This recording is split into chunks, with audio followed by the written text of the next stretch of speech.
Здравствуйте, в эфире «Настоящее время». С вами Наташа Мозговая. Главное в программе сегодня. «Шестерка» не добилась соглашения с Тегераном по иранской ядерной программе. Срок действия временной договоренности продлен до 1 июля. Президент Литвы призывает Европу вооружить Украину. Россия ужесточает таможенный контроль с Литвой. В Америке начинается сезон праздничных распродаж, а у Капитолия уже установили рождественскую елку. Как обычно, начинаем с Праги. Сергей, вам слово. Спасибо, Наташа. События дня в настоящем времени из Праги. Я Сергей Дорофеев. Здравствуйте. В Украину прилетел самый активный критик Кремля в Европе, президент Литвы Даля Грибаускайте. Вот примеры цитат. Саммит G20 показал, что Кремлю больше никто не верит, и Россия – это террористическое государство. Ранее, отмечу, президент Литвы обвинила Москву в трусости, так как та ведет войну в Украине, но отрицает это. Ну и, пожалуй, ключевое заявление из Киева в рамках этого официального визита. По словам президента Украины Петра Порошенко, Литва пообещала начать поставки конкретных элементов вооружений в Украину. Мы договорились о подготовке офицеров и нашем участии в международных учениях на территории Литвы. Мы договорились и о сотрудничестве в военно-технической сфере, и конкретных поставках конкретных элементов вооружения для украинских вооруженных сил. И накануне визита в интервью украинскому телеканалу «1+1» Даля Грибаускайте, говоря о помощи Украине, отметила, что вооружением эта помощь не ограничится. Помощь должна поступать в любой форме – экономической, финансовой, совещательной. Много поддержки для Украины не бывает. Учтите еще, батальон, который мы создаем – Украино-Польско-Литовский батальон. Здесь и деньги, и тренировки, и лечение в Литве раненых ваших бойцов. Мы все это делаем вдвоем – Украина и Литва. Мы и других членов Союза к этому призываем. И вот как на заявление Дали Грибаускайте о том, что Россия, цитата, террористическое государство, отреагировали в российском МИДе. Цитата официального представителя Александра Лукашевича. «Хорошо бы литовскому президенту умерить свои комсомольские запалы, не комплексовать по поводу своего советского прошлого, которое, видимо, заставляет ее быть святее Папы Римского», заявили в МИД. Может ли заявление о готовности Вильнюса поставлять вооружение Киеву привести к активизации Кремля в Украине в качестве ответной меры? Об этом из Вильнюса старший аналитик Центра исследований Восточной Европы Мариус Лауринавичус. Я не думаю, что готовность Вильнюса поставлять какие-то части, которые потом может использоваться для производства оружия, спровоцировать Кремль на такие вот шаги. Что сам Кремль может что-то там опять делать, это есть такая возможность. То есть даже, как сам Порошенко, президент Украины, сказал, даже в сценарии полномасштабной войны в регионе его отбросить нельзя пока. Литва повышает свой оборонный бюджет на следующий год почти наполовину, на 40%, плюс созданы собственные силы быстрого реагирования в Прибалтике, плюс военные Соединенных Штатов остаются в Польше и Балтии. Вы согласны с тем, что в таком случае любые свои наступательные действия в дальнейшем Москва может называть и аргументировать, называть их симметричным ответом Соединенным Штатам и НАТО? Все действия, которые предпринимает и Литва, и страны НАТО, которые помогают обеспечить нашу защиту, это как раз ответная мера на российскую агрессию в Украине. Если Украина не преодолеет коррупцию, то любые деньги будут просто выброшены на ветер, об этом заявляет Грибаускайте. Именно поэтому, кстати, многие доноры сейчас не рискуют крупно помогать Киеву, поддерживать Украину. Что в Украине должно произойти, чтобы Европа получила сигнал, ясный сигнал о борьбе с коррупцией? В этом я должен согласиться, да. Для меня лично и здесь в Литве некоторые уже об этом говорят громко, что политическая ситуация в Украине, она оставляет желать лучшего. Да, реформы не проводятся, да, это одна из причин от агрессии России, но это не должно быть предметом того, отказываться от реформ. Так что, да, это серьезно, и Украине Украина должна пройти очень долгий путь. Мы должны, как Европа и западные страны, которые готовы помогать Украине, должны помогать в этом, но сама Украина тоже должна меняться и начинать эти реформы. У директора Института политических исследований из Москвы Сергея Маркова иное мнение. Готовность Вильнюса поставлять вооружение в Киев эксперт называет поддержкой террора. Как поддержку террора, который осуществляется киевской хунтой на Донбассе, а также в других регионах, прежде всего юго-востока Украины, Новороссии. Литва становится менее зависимой от российских энергоресурсов. На Медне в Клайпеде открылся терминал, который может обеспечить до 90% топлива для 3 стран Балтии. Грибаускайте недавно заявила, что по дну моря тянут электрический кабель в Швецию. Можно ли говорить, что Москва энергетически теряет Литву, а значит и теряет политическое влияние на страны Балтии? Вы знаете, у нас есть кому покупать. Мы сейчас заключили очень большие контракты и с Китаем, и с другими странами Азиатско-Тихоокеанского региона. У нас уже несколько лет ведут переговоры, поскольку было, в общем-то, понятно о том, что у нас есть угроза экстремистской политики стран Евросоюза и США, поэтому мы готовились к такого рода экстремистским проявлениям, как гибридная война против России. Тем временем литовские фуры застряли на границе. По данным Литовской национальной ассоциации автоперевозчиков, от российских таможенников водители услышали, что их документы не будут приниматься, пока не будут получены более подробные указания, сообщает Delfi. Литовские должностные лица уверяют, что блокада носит политический характер. Материал Александра Зубрякова. Российские таможенные службы в прошедшие выходные ввели настоящую блокаду для автомобилей из Литвы, следующих через пункты перехода литовско-российской границы с Калининградской областью. К примеру, через контрольно-пропускной пункт в Панямуне в течение часа пропускается всего 1 автомобиль, в то время как раньше проезжало около 10. Другие пункты перехода границы вообще закрыты для литовских граждан, в то время как машины с российскими номерами проезжают беспрепятственно. Граждане Литвы вынуждены очень долго ждать, поэтому формируются километровые очереди людей на КПП в Панямуне. Российские таможенники уверяют, что переход границы временно осложнен из-за внедрения новой информационной системы. Однако литовские должностные лица уверяют, что Россия прибегла к таким мерам после того, как президент Литвы Даля Грибаускайте, комментируя конфликт России с Украиной, назвала Россию террористическим государством. Я интересовался ситуацией, и официальной причиной закрытия границы являются временные неполадки в компьютерной системе таможни. Но, по-видимому, неофициальной причиной является напряжение в двусторонних отношениях, обострившееся в последние дни. Хуже всего, что у нас нет никакой официальной информации об этом, но мы должны отреагировать, вникнуть в ситуацию, помочь нашим перевозчикам, которые занимаются транзитом и ничего не могут планировать. Президент Ассоциации перевозчиков говорит, что со сложностями литовские перевозчики начинают сталкиваться по всей России. У литовских перевозчиков не принимают документы для оформления грузов. Таможенники ждут каких-то отдельных указаний, так что ситуация сложная. Вот уже и импортеры массово отказываются от услуг литовских перевозчиков. Так что ситуация очень неблагоприятная. По данным Министерства хозяйства, в случае полного эмбарго России товаров из Литвы, бюджет страны в этом году может потерять более $200 миллионов. Александр Зубряков специально для проекта «Настоящее время» из Вильнюса.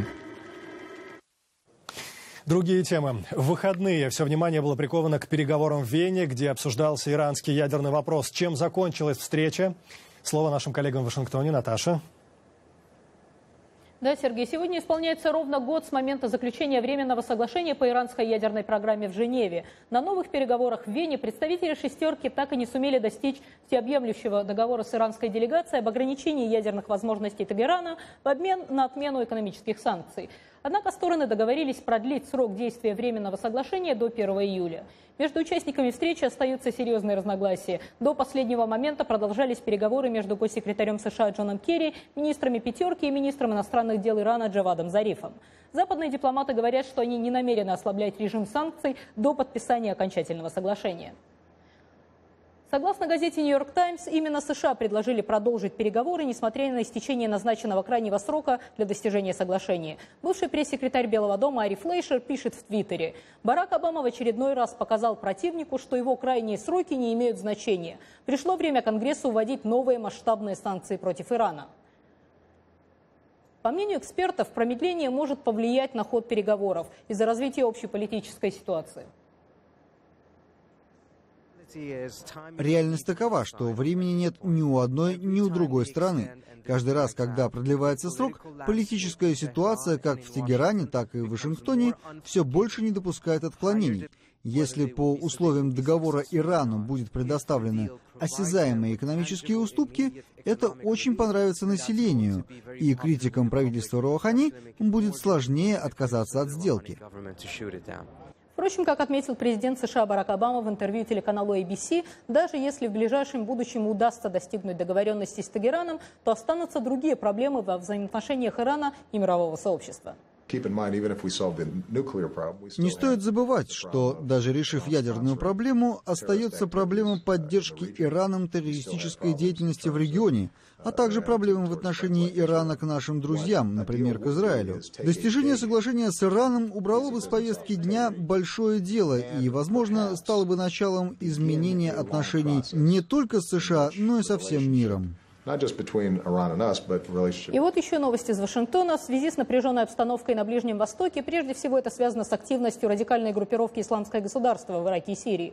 В американской администрации ожидаются перестановки. Министр обороны Чак Хейгл уходит в отставку. Имя его преемника будет объявлено в ближайшее время. Передаем слово коллегам в Праге. Как новый договор между Россией и Абхазией меняет расклад сил в регионе? Сергей? Да, Россия и Абхазия стали еще ближе, подписали договор о сотрудничестве и стратегическом партнерстве. Это документ сроком на 10 лет и с последующим продлением. Чтобы ответить на твой вопрос, Наташа, стоит сказать о реакции разных сторон. Грузия даже намерение подписать договор воспринимала остро. Президент же непризнанной республики Рауль Хаджимба заявил, что теперь у Абхазии появилась возможность модернизировать свои вооруженные силы и получить новую технику в итоге. Прокомментировать ситуацию мы попросили депутата грузинского парламента Тину Хидашвили. До этого у меня была надежда, что Сухуми строго постоит за себя. Это плохо в первую очередь для них, а для Грузии это просто очередной незаконный документ. Абхазский проект, про который все эти годы столько говорилось, стоит перед серьезным вызовом в условиях российской аннексии. Абхазский народ окажется перед множеством проблем, если аннексия будет осуществляться эффективно, что и подразумевает нынешний договор. О значении этого договора для самопровозглашенной Абхазии до эфира я спросил директора радиостанции «Эхо Кавказа» Демиса Паландова. Эти договора имеют, скажем так, два аспекта. Один внешний, безусловно, в Грузии эти договора рассматривают как рычаги влияния на, собственно, Тбилиси, который идет по пути евроинтеграции.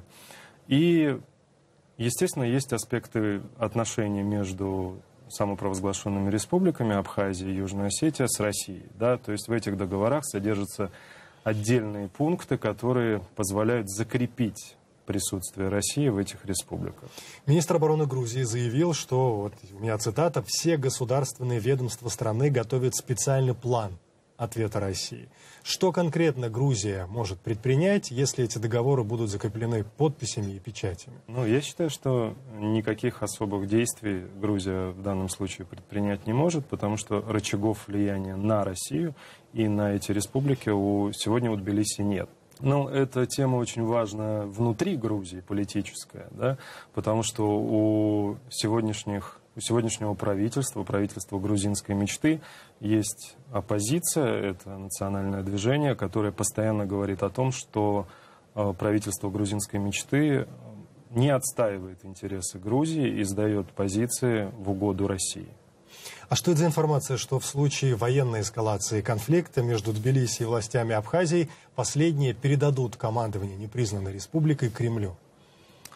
Командование не самой республикой, а командование объединенной военной группировкой. Кстати, этого пункта уже в договоре нет. Его перенесли на полгода. Там написано, что в течение полугода будет разработаны правила регулирования управления этой группировкой. А сегодня российские пограничники и так стоят и контролируют все КПП и все переходы, если вы имеете в виду границу на Ингуре. И далее у нас эфир из Вашингтона. Тема «Вне политики». В Соединенных Штатах в магазинах готовится к сезону рождественских распродаж. Сколько американцы готовы тратить и какие подарки при этом выбирать? Наташа. Да, Сергей, в Америке розничная торговля готовится к самому важному периоду года – сезону праздничных покупок. Хотя, в общем, эти сезоны так зачастую плавно перетекают из одного в другой. И все же конец ноября и декабрь – это время года, когда магазины получают значительную часть своей годовой прибыли – до 20%. По прогнозам Национальной федерации розничной торговли, по сравнению с прошлым годом объем продаж должен немного увеличиться. С нами на связи из Нью-Йорка наш корреспондент Виктория Купчинецкая. Виктория, сколько денег американцы в среднем готовы потратить в этом сезоне в связи с праздниками и на что?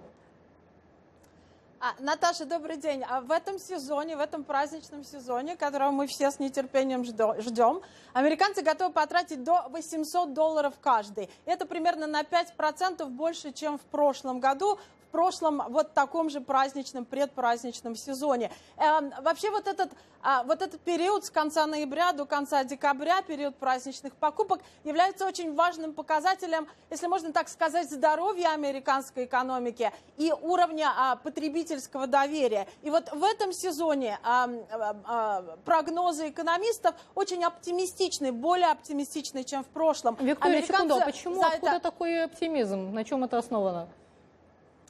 За это время американцы должны будут потратить где-то 617 миллиардов долларов. И мне кажется, это связано в первую очередь с двумя фактами. Во-первых, это связано с ростом американской экономики и с понижением уровня безработицы. Уровень безработицы упал до 5,8%, и это уже совершенно не пугающие показатели. Вот. И второй очень важный фактор – это то, что в США сейчас очень дешевый бензин. И это позволяет американцам получать, у них сейчас больше наличных денег и больше денег, которые они могут потратить на подарки. Вот я, например, вчера в штате Нью-Джерси платила $2.80 за галлон бензина. Я помню, что совсем недавно мы платили почти чуть ли не $5 за галлон бензина. И это, конечно, достаточно низкая цена. Это связано с тем, что сейчас очень много на мировом рынке производится нефти, очень высокий уровень добычи нефти. И вот этот вопрос и будут обсуждать страны ОПЕК в четверг. Если добыча нефти снизится, то тогда росты на бензин в США будут расти. И единственный совет, который мы можем дать сейчас американским потребителям, пока есть возможности, пока есть у вас деньги и средства, покупайте подарки и покупайте как можно больше. Наташа. Спасибо. Это была наш корреспондент Виктория Купчинецкая из Нью-Йорка. В то время, когда официальные контакты между США и Россией сводятся к минимуму, американские друзья Санкт-Петербургского Эрмитажа считают необходимым продолжать культурную дипломатию. В Нью-Йорке состоялся 5-й ежегодный благотворительный вечер, организованный фондом Музея Эрмитаж США.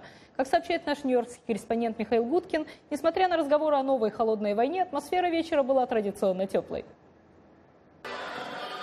Видные представители арт-сообщества США собрались в Нью-Йорке для того, чтобы поздравить с 250-летием российский Эрмитаж. В честь этого юбилея искусствовед и коллекционер из Филадельфии Хелен Драт Инглиш преподнесла в дар Эрмитажу коллекцию американского прикладного искусства стоимостью примерно в $2 миллиона. В коллекцию входят 74 экспоната, среди которых ювелирные украшения, керамические изделия и даже мебель. Директор Эрмитажа Михаил Петровский благодарен за этот дар, который войдет в перманентную коллекцию современного американского искусства. Я надо сказать, это очень экзотично, потому что американское прикладное искусство, оно, в общем, и на европейское не похоже, и на классическое тоже не похоже.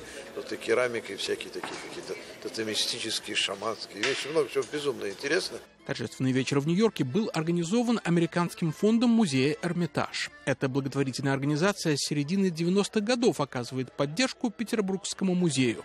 Инициатива «Искусство из Америки» помогает Эрмитажу сформировать коллекцию современного американского искусства.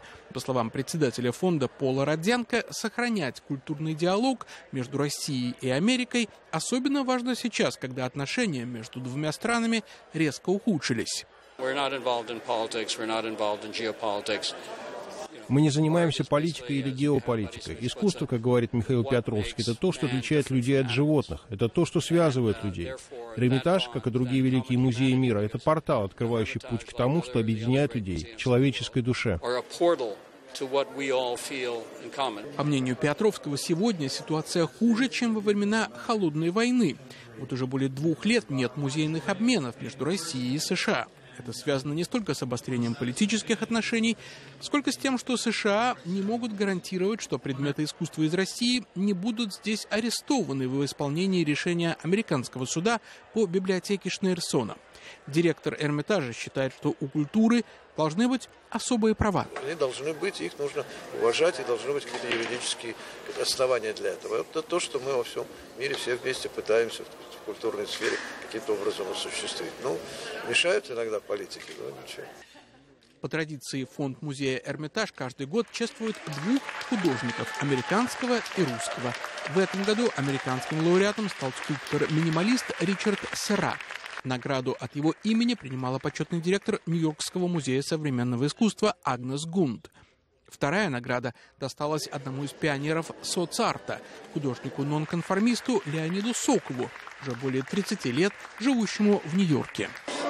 Из-за того, что мне было неудобно, я уехал из России в 1979 году.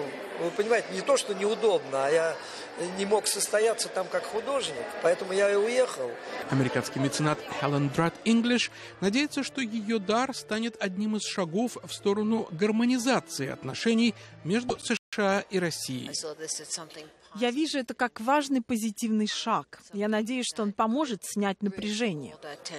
Коллекция Helen Drutt English будет выставлена в Эрмитаже в здании главного штаба уже 2 декабря. Экспозиция станет первой выставкой американского искусства в России за последние несколько лет. Михаил Будкин, Сергей Гусев, Нью-Йорк. Возвращаем эфир в Прагу. Сергей? Кто слышит гражданское общество в России? Большинство россиян уверены, решить проблемы в стране можно только совместными усилиями власти и активистов. Но возможен ли сегодня подобный диалог? На этот вопрос должен был ответить 2-й по счету гражданский форум, состоявшийся в Москве. За атмосферой форума наблюдал наш корреспондент Андрей Королев. Атмосферу, в которой проходил 2-й общегражданский форум, можно назвать затаенным ожиданием. Делегаты, съехавшиеся из 66 регионов страны, отмечая драматизм внутрироссийской ситуации, старались говорить о проблемах, не задевая главных лиц государства. Старый друг Путина, председатель Комитета гражданских инициатив Алексей Кудрин в своих тезисах пытался максимально сглаживать углы. Накопилась некоторая усталость старой модели развития экономики, особенно при высоких ценах на нефть. Она выработала свои механизмы, а сейчас нужно ожидать, что цены на нефть в России не будут, скорее всего, они будут падать, что нужно повышать эффективность, производительность, а для этого институт общества недостаточно настроен. Гораздо жестче участники форума говорили в перерывах между рабочими группами. Предупреждали, что не надо играться с суверенными государствами по соседству, потому что получим по морде. Предупреждали, что авторитарная, тоталитарная модель неэффективна в экономическом плане и в перспективе неэффективна даже и в пропагандистском. Все, что происходит вокруг, не наводит меня на мысль о возможности либерализации экономики и либерализации вообще чего бы то ни было. Теоретически возможна ситуация, в которой президент Путин пойдет по пути либерализации экономики и дальнейшего закручивания гаек во всем остальном. Но все же главными остаются фундаментальные экономические проблемы: падение цен на нефть, как следствие балансирования на грани обвала российского рубля, рост цен и неминуемая рецессия. Ситуация была, в общем, не драматической, но очень неблагоприятной еще до всякой Украины, до всяких санкций. Дальше оставаться примитивно в рамках той модели, которая была выбрана где-то в первой половине нулевых, нельзя тем более. Поэтому какие-то нужны кардинальные решения. Все эти высказывания звучат на фоне планов экономических реформ Алексея Кудрина, предложенных Путину. Но, кажется, и у самого автора плана нет ответа на вопрос, готов ли президент прислушаться к новым предложениям. И вновь время черед из Соединенных Штатов. В настоящем времени эфир из Вашингтона. Праздничный рождественский сезон в американской столице по традиции начался с прибытия в Вашингтон официального рождественского дерева Конгресса США. В этом году церемония на западной лужайке Капитолийского холма проводилась в юбилейный 50-й раз. Репортаж Александра Панова и Дмитрия Шахова. По традиции, самые лесные штаты Америки, где произрастают вечно зеленые хвойные красавицы, поочередно получают право привезти в подарок на капитолийский холм официальную елку Конгресса. В прошлом году елка была из штата Вашингтон, в этом году она из Миннесоты. Канадская ель высотой почти 27 метров была выбрана в национальном заповеднике Чиппева еще в июле, а спилили дерево в конце октября. Возраст ели 88 лет, диаметр ствола 76 сантиметров. Когда ее выбирали из миллиона других деревьев, было важно убедиться, чтобы ель была высокой, красивой, прямой, ветвистой, ведь она представляет не только штат, но всю нашу страну. Миннесота получила право представить официальное дерево Конгресса впервые за 22 года. Мы привезли в Вашингтон еще 70 елок для правительственных зданий. Наш штат славится радушием. Здесь не запирают двери и знают всех соседей. Мы любим праздновать Рождество и несем его дух круглый год. Все для детей, все для семьи. Школьники Миннесоты, штата, который называют землей 10 тысяч озер, подготовили для дерева свыше 10 тысяч украшений. 2 декабря спикер Джон Бейнер зажжет на нем иллюминацию. 3, 2, 1. Случайно или нет, но елку Конгресса законодатели непременно зажигают раньше президентской елки, установленной в парке у Белого дома. За кулисами каждого праздника месяцы напряженной подготовки.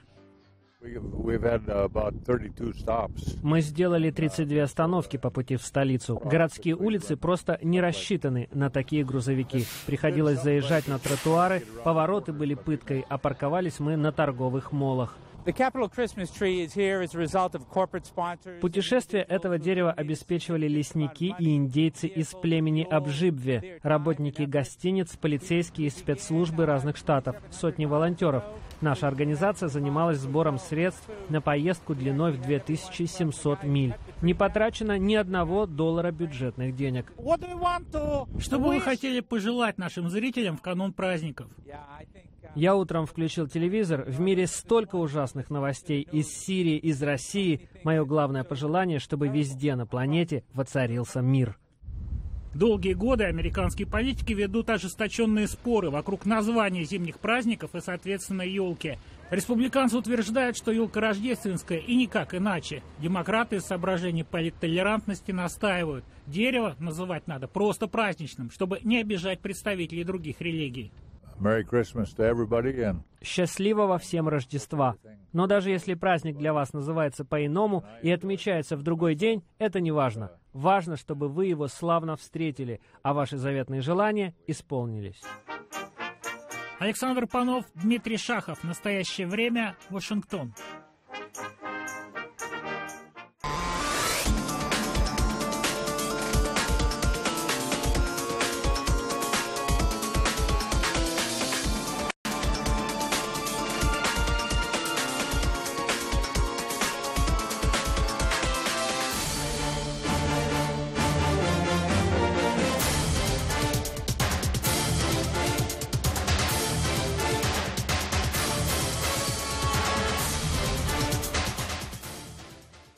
У нас все. Вы смотрели программу «Настоящее время», которую для вас подготовили «Голос Америки» из Вашингтона и «Радио Свобода» из Праги. Заглядывайте на наш сайт currenttime.tv. Там новости, аналитика, интересные видеосюжеты. Сергей, до следующего эфира. До следующего эфира. Мы благодарим коллег в Вашингтоне и всех наших зрителей. Смотрите нас в социальных сетях и в эфире своих национальных телеканалов. С сегодняшнего дня наша программа выходит и на украинском телеканале 24. Начало эфира 23:00. Настоящее время вновь наступит уже завтра. Я Сергей Дорофеев. Всего доброго. До свидания.